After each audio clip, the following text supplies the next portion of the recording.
कश्ती के बनाने का मकसद क्या होता है कि वो कहाँ रहे?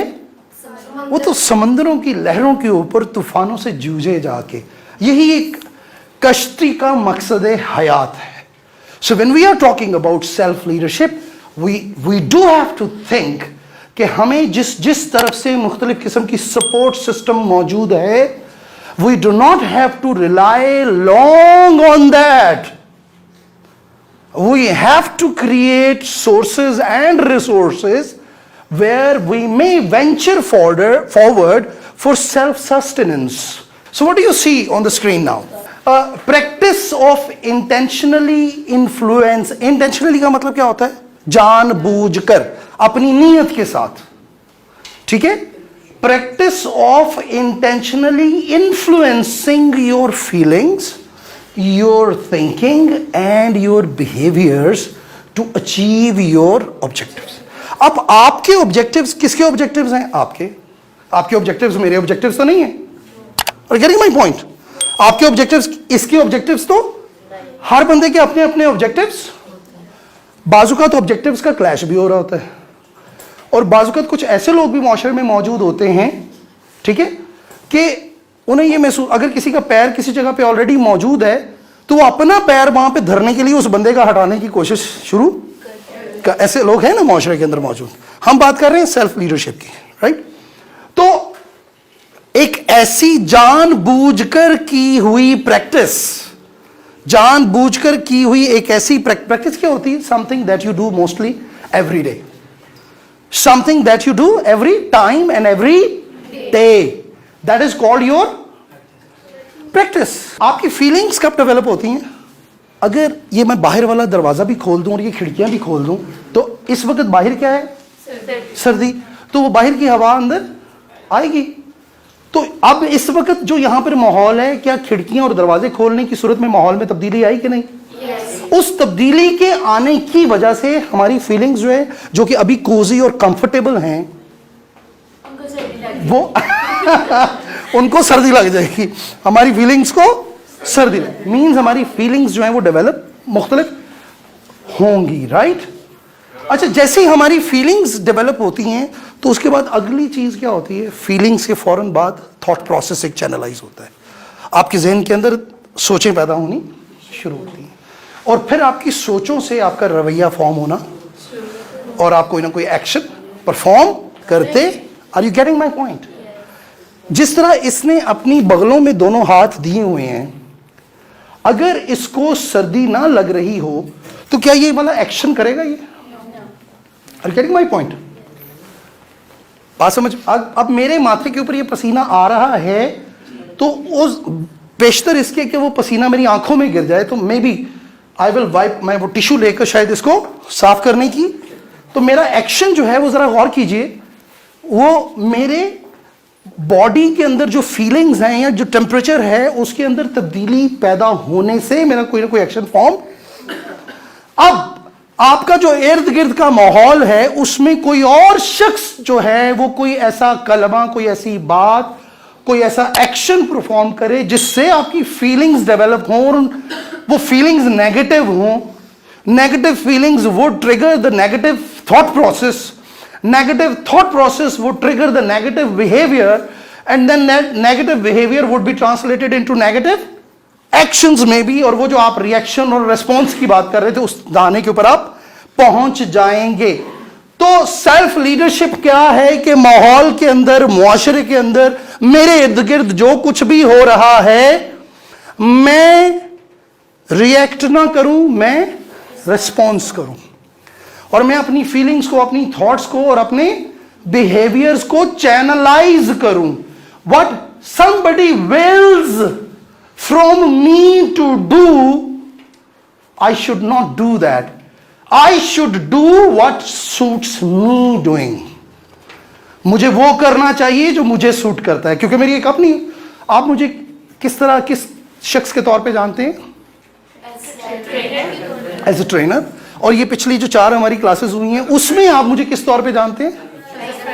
As a friend, maybe as a father और एल्डर ब्रदर, है अंकल, टीचर, शाबाश। हाँ, तो यानी अच्छा, आप में से अगर कोई गलती करे तो आपने जैसा मुझे जाना है अभी तक, what do you expect me, कि अगर ये करेगा तो मुझे इसको बहुत सख्ती के साथ ट्रीट करना चाहिए? जैसा मुझे जाना है आपने अभी तक, तो मैं इसको कैसे ट्रीट कर रहा हूँगा? और मैं ऐसा क्यों इसे ट्रीट करूंगा? क्योंकि शायद मैं ऐसा करता हूं बच्चों के साथ, right? So that is the good of things. If you want to preach your behavior and your action to the people, then you have to control, right? And you have to filter what is coming to you, right? And you have to translate it according to your actions and response plan. तो self leadership बेटे क्या होती है? जानबूझकर, intentionally. Intentionally का मतलब क्या होता है? सोच समझकर, जज्बाती तरीके से नहीं. क्या? सोच समझकर. इन्फ्लुएंस करने का मतलब क्या होता है? असरअंदाज होना. किसके ऊपर हमने असरअंदाज होना है? अपनी फीलिंग्स पर, अपनी थिंकिंग पर. और अगर अगर अगर अगर हम अपनी फीलिंग्स, अपनी थिंकिंग और अपने रवैये पर असरअंदाज हो रहे हैं, तो उसके बाद फिर हमारी फीलिंग्स, हमारी थिंकिंग और हमारा बिहेवियर इतना कल्चर्ड हो जाएगा कि वो दूसरों की फीलिंग्स, दूसरों की थिंकिंग और दूसरों के रवैयों पर असरअंदाज होना. And that is how you spread goodness in the society. Getting my point, beta? So this is the model for you to kind of develop self leadership skills in you. तो अपनी feelings पर, अपनी thinking पर और अपने behaviour के ऊपर आपने कंट्रोल करना. You cannot lead others unless you first lead yourself. तो हम दूसरों को सिखा रहे हैं कि ये नहीं करना चाहिए, ये नहीं करना चाहिए, ये नहीं करना चाहिए. Are we following it ourselves? मियाँ फसीहत, शाबाश. इस चीज़ का हमने ख्याल रखना है. समझ आ रही है बेटे बात की? तो आपने जो भी अपना एक्शन परफॉर्म करना है अपनी लाइफ के अंदर, आपने पहले उसके बारे में अच्छी तरह सोचना है कि क्या ये डैमेजिंग है, क्या ये is it damaging for my self, is it damaging for others. इसी के ऊपर मैं एंड करूंगा आज की बात आपके साथ. That life is either a dairying adventure और बेटे जिंदगी, life is a battle actually, right? जिंदगी जो है वो एक जंग की तरह है. सुनिए, और हर वक्त जो है वो पूरा मुआशरा जो है वो किसी ना किसी तरीके से आपके ऊपर गलबा पाने की कोशिश कर रहा होता है. How do you react and response, that is up to you, right? और अगर आप रात में बैठकर, अपने घर में बैठकर, अकेले में बैठकर जो ज़िंदगी की ये जंग है, ज़िंदगी की ये जो बाजी है, इसमें मैंने कब कब कौन सा मोहरा कितना चलना है, कौन कौन सी चालें मैंने चलनी है ताकि दुश्मन फौज जो है वो मेरे ऊपर गालिब ना आ सके. तो वो जो प्लानिंग है ना आपकी, अपने रवैयों के हवाले से, अपनी फीलिंग्स के हवाले से, अपनी थॉट्स के हवाले से, अपने एक्शंस के हवाले से, what I have to do and what I do not have to do, ये प्लानिंग अगर आपकी सोच में होनी शुरू हो जाती है, you will prove your self to be a very good self leaders, models for our country. Thank you very much for today. As you know me, my name is Faiza. I read in class 9. Today my topic is the true wisdom come from the experience. It is like true wisdom come from the experience. आप इतनी चीजें अपनी life में experience करते हो, आपको तो आया ही होगा कोई ना कोई experience. As our fathers and mothers, वो अपनी लाइफ में इतना कुछ करते हैं, इतनी गलतियां करते हैं, तभी उनको जाके एक्सपीरियंस मिलता है. हम ऐसा अपने आप को ले लेते हैं, हम फेल होते हैं. सारे तो यहाँ पे पोजीशन होल्डर्स हो नहीं सकते, कुछ ना कहीं हम फेल हुए हों, चाहे हम कहीं गेम में हुए हैं, पेपर्स में, कहीं ना कहीं. आप जब फेल हुए हो, नेक्स्ट टाइम आप पेपर देने गए, आप मीन्स यू हैव एक्सपीरियंस, आपका टेस्ट पिछला कैसे था और अपने आगे कैसे देने. इसी तरह आप अपना नेक्स्ट पेपर देने के लिए कुछ बेटर फील्स करते हो, आपका अगला पेपर इतना अच्छा होता है कि आपको कोई एक्सपीरियंस आता है. अब आप एग्जाम्पल एक फेलियर की ले लो. आप वो फेलियर अपनी लाइफ में कहीं फेल होता है, वो अपनी ही गलती को चेंज करने की कोशिश करता है और एंड पे उसको सक्सेस मिलती है. एज हिज फेलियर मेरे पास इकबाल का शेर, गुलामी में नाकाम आती हैं शमशीरें ना तदबीरें, जब पैदा हो ज़ौक़े यकीन तो कट जाती हैं जंजीरें. यानी जब आपको अपने ऊपर इतना है कि आप कर सकते हो, आपकी आगे सक्सेस आप ले सकते हो, तो आपके पास जो भी नर्वस होती है वो सब आपकी बिल्कुल साइड पर हो जाती है, आपके अंदर खुशी होती है सक्सेस.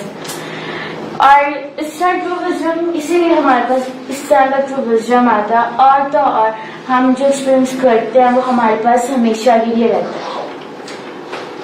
और तो हम काफ़ी चीज़ें एक्सप्लोर करते हैं और अपना जो फेलियर ऐसे कंक्लूड करते हैं और सक्सेस की तरफ बढ़ते हैं। एज अपने जो सक्सेस जो आपकी होती है एक्सपोजर, आप उसको कंक्लूड चाहे फेलियर के हिसाब से करो या सक्सेस के हिसाब से, वो आपकी अपनी चॉइस। आपका जो एक्सपीरियंस है वो आपके साथ हमेशा रहता है, और ये आपका कुछ मीन्स आपकी अपनी होगी राय कि आप जो पेपर्स में एक्सपीरियंस करते हो, आप हमेशा यह होता है कि आप नेक्स्ट टाइम कुछ अच्छा करो, आप वही एक्सपीरियंस यूज करते हो और अच्छा करके दिखाते हो। Thank you. Intelligence is a power. It is important to have the ability to harness that power so it is not wasted. These are the words of mastermind Edward de Bono, also the author of the book Intelligence is Not Enough. And that, my friends, is my topic today. Assalamu alaikum, my name is Manahil Majid, and the topic I'm going to talk on today is intelligence is not enough. My mother often tells me that intelligence and wisdom are two completely different things. Intelligence is what you know in your brain, and wisdom is how to apply that knowledge in your daily applicable life. How many of you here know about Jim Quick? Jim Quick is one of the leading memory coaches in the world.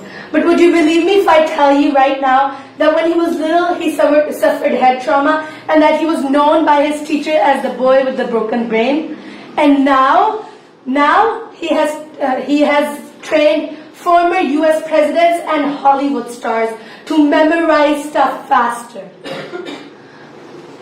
Aristotle said that there is no genius on earth without a touch of madness.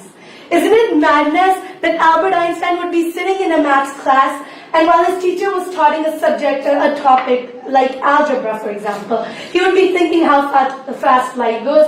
Isn't it madness that Newton was sitting under a tree, and when an apple fell on his head, instead of cursing at the apple for hurting his head, he thought that maybe there was some force pulling it down? Isn't it madness that Stephen Hawking was paralyzed from head to toe, and yet he found a way to talk through his eyelashes? Isn't all of this madness? I'm not trying to tell you that intelligence is not important. Intelligence is important. It is very important in our daily life. But what I'm trying to tell you that it's not enough. You need extra creativity with intelligence. You need a touch of madness in your brain. You need creativity, imagination, and mostly you need the capability of thinking outside the box.